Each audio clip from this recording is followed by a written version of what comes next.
Hello, and welcome to the channel. Today we're going to be getting into the berry forest to finally complete the task given to us by the Game Corner owner to rescue his daughter. As we saw last time, we kind of got sidetracked by the fact that some thug comes in, and it turns out that these bikers have taken over Three Island, where the berry forest is located. So in order to get past them and find the missing girl, we did have to defeat these bikers and send them on their way.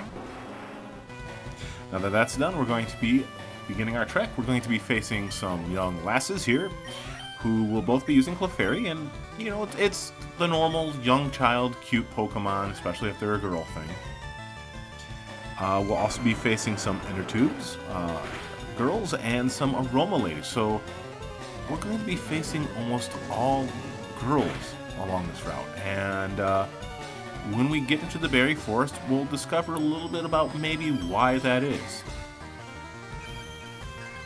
It's kind of creepy, to be very honest, and not like a creepypasta creepy, like a, you know, bad uncle kind of creepy. Now, again, I do want to talk a little bit about the trainers. I keep talking about the trainers that you face along the routes and all that kind of stuff, and it's because they are very interesting to me. We discover a lot about the depth of interest and research put into these games by looking exactly at what these trainers sometimes represent and what they use, and a little bit of the history behind some of them even. And I don't mean like developed history and all that kind of stuff. I actually mean history.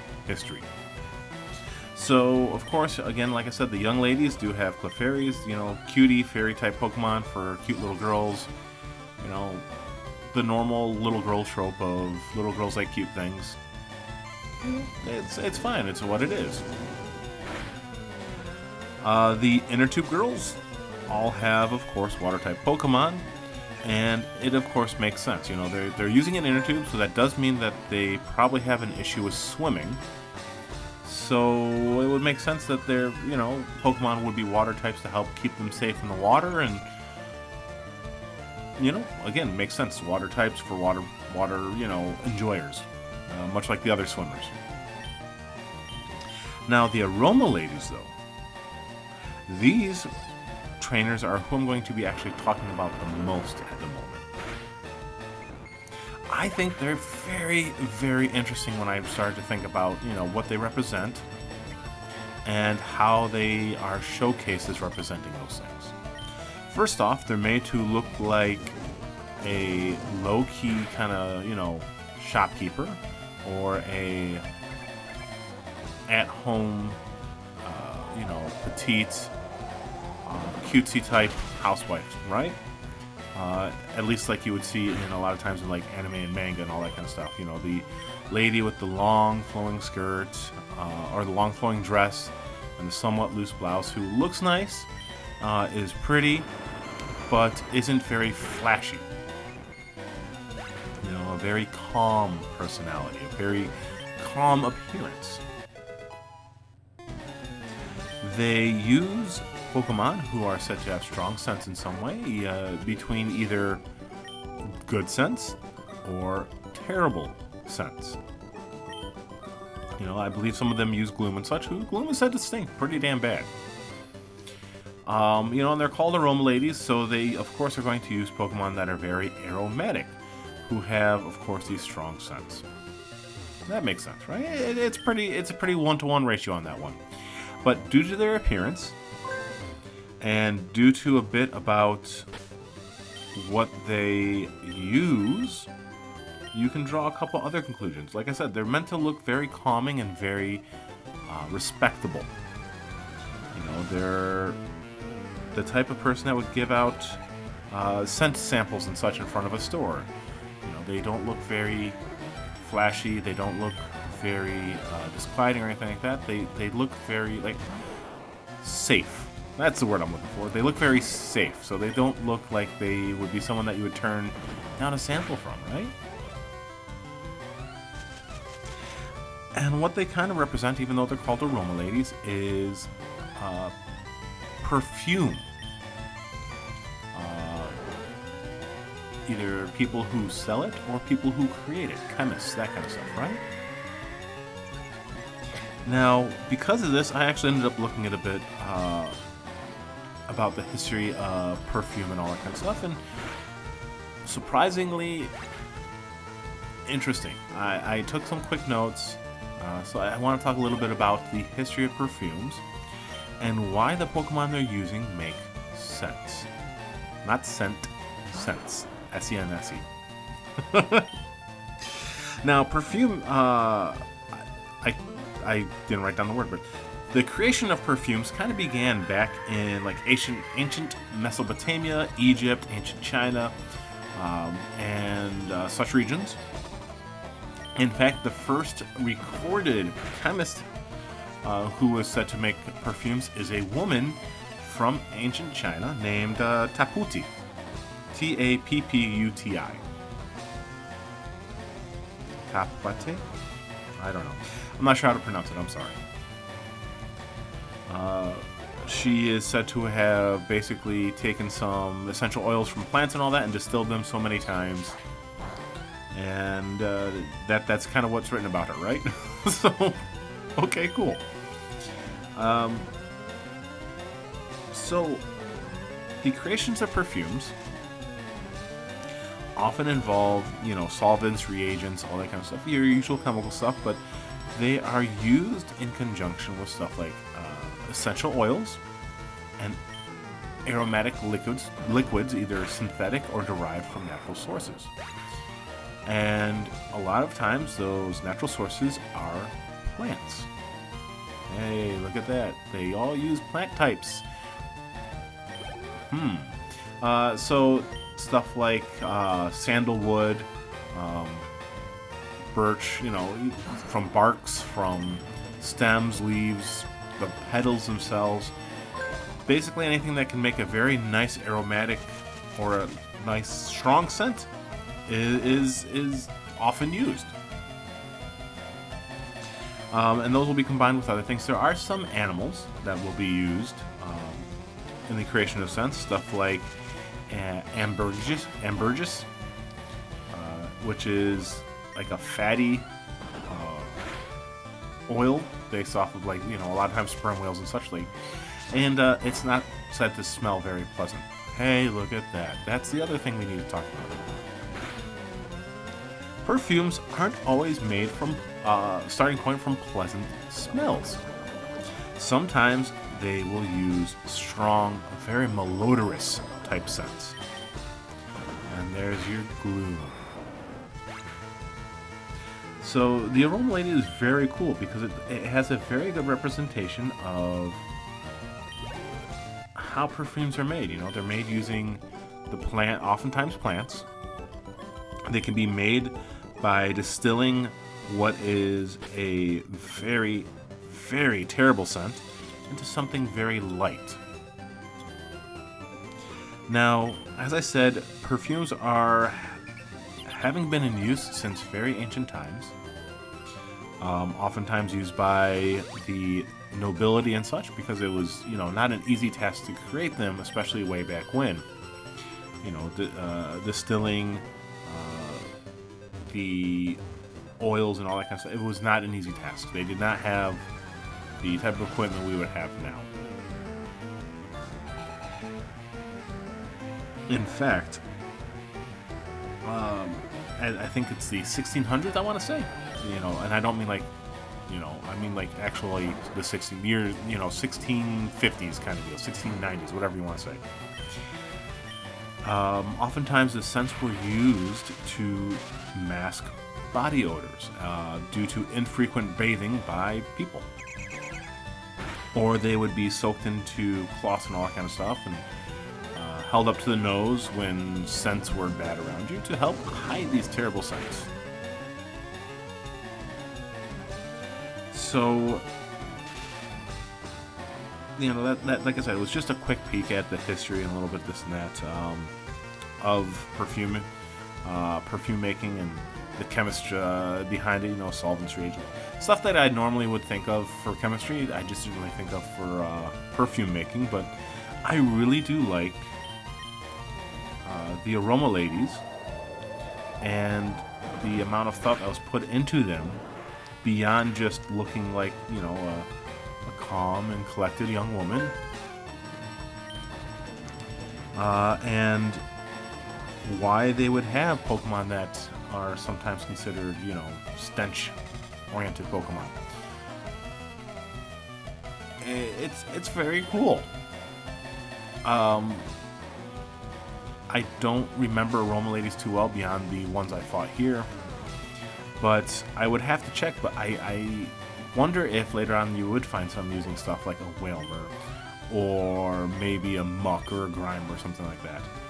That would also be very cool. It would be a very odd choices. I don't think a lot of people would want to think about the fact that whales used to be used to make perfumes, but at the same time, history. And that's really what's cool a lot to me about the trainers and such in these games is you can look at the surface level and pick up some, normal whatever, right? The young girls like to use cute Pokemon, the young boys like to use bug Pokemon, and you got the Aroma Ladies who use flower type Pokemon for the most part. You've got,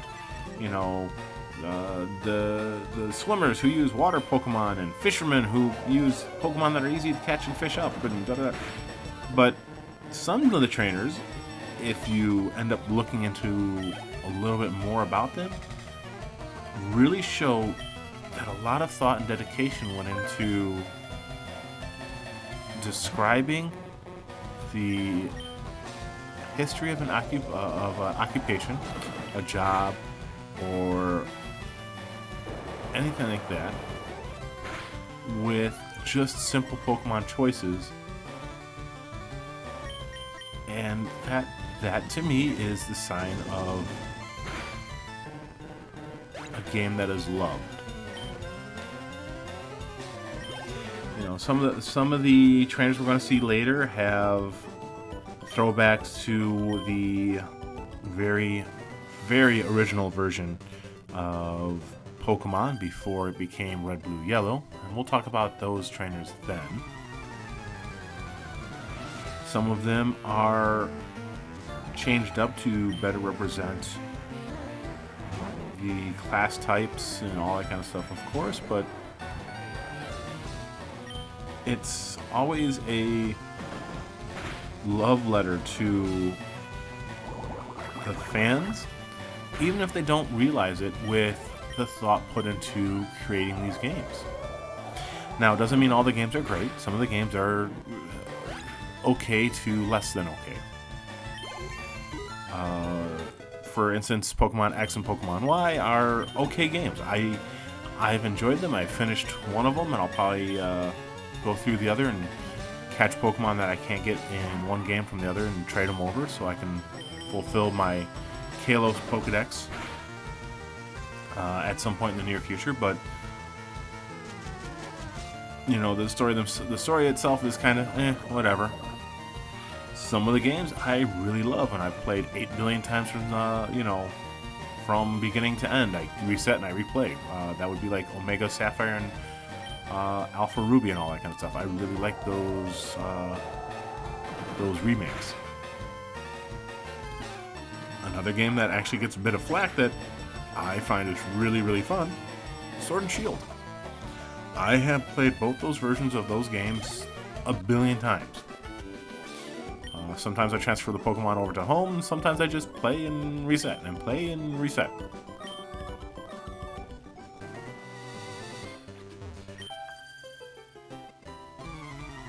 And oftentimes it's not just the story that'll hook me, it's the care put into world building through the little touches of trainer classes. Or even just the Pokemon that they're sometimes using. Like oftentimes the young boys are using, like I said, they're using the bug type and they're easy to catch in some areas, and some of them will have, they don't evolve their Pokemon. They're not thinking about it. They're young kids. Right? So sometimes you'll be facing someone with like a level 15 Weedle, and you're like, what the fuck? Okay. And it's all those little fun touches that really make these games interesting. It's kind of the same thing with games like Kirby, where, yeah, it's a kid's game, but there's a lot of little touches in there that spark curiosity or spark thought if you do more than just look at the pretty colors, right? And I think going back and replaying FireRed and Leaf Green the way I am right now has given me a chance to do more than look at the pretty colors. And I am very thankful that I decided to do this because of that. Because I've stopped to think about what a trainer might represent, or the story that's being told by, you know, the area you're in, and why the people are so different from, you know, people in the next town over. You know, some areas are quieter and some are busier, and that's normal. And some of them are Lavender Town. So in the next moment or two, we're actually going to be coming up to the young girl and the Hypno. And as I said, this might explain why we don't run into any male trainers in this area. Now, you could say it's because the biker gang was there, so all the guys were in the town trying to stop the biker gang and, you know, failing miserably or whatever, but I wonder. As the Game Corner's daughter that we're going to come across in like a minute here. We're going to talk to her and she's going to freak out. Sorry if I'm ruining the story. But she's going to be freaking out a little bit, and she's going to be talking about, oh, it's almost here and all this kind of stuff, right? And that's when we're going to face Hypno. And you can catch this Hypno. This is the Hypno I was talking about capturing at the beginning of the video. But Hypno's Pokedex entry is creep material here. One sec. Let me read it to you before we even face the Hypno. It carries a pendulum-like device. There once was an incident in which it took away a child and hypnotized. Yeah, that's the FireRed entry. Very often, Hypno's talked about putting people to sleep in almost all its Pokedex entries. I believe Ruby and Sapphire talk about how it polishes its disc while it hunts prey. And in the Alola region, there is a entry for Hypno that talks about how dangerous Hypno is in almost a lot of the Pokedex entries. Like, talks about how even though it's a super dangerous Pokemon, some like it because it can help them go to sleep, all that kind of stuff. Often it puts people to sleep just so it can taste their dreams, and if it likes that dream, it'll take them and steal them away. And in Ultra Sun, the Pokedex entry states exactly this. In Alola, Komala is Hypno's main target. It rarely harms people. So they have to talk about the fact that it doesn't harm people very often in Alola. So apparently Hypno is known for attacking people, as we're seeing with this Hypno, who is out to kidnap this young girl because it might have a tasty dream. And that makes me wonder if the other people along this route, being all females, maybe this Hypno just likes the tastes of young women and children's dreams. Are these all victims of Hypno and they're kind of stuck there now? I don't know. It's very creepy. And that's about it. We're going to capture this Hypno. It is FireRed, so I've already read the Pokedex entry. And then we're going to be heading back to town. We're going to be returning the young girl to her father. And we're going to be handing over the meteorite chunk so that we can finally get back to One Island, talk to Bill and his friend, and finally get back to Cinnabar Island so we can continue on our quest. We're going to be going up the water route above Cinnabar Island when we finally make landfall. We're going to be catching one more Pokemon, and then we're going to begin our journey into Victory Road. So the next few episodes are going to be getting the last badge, Victory Road, which is broken up in 2 parts, and then finally the Pokemon League and Cerulean Cave. I'm going to leave off here. There's going to be a little bit of video left after I leave you guys. But until next time, be happy, be healthy, and I hope to see you soon.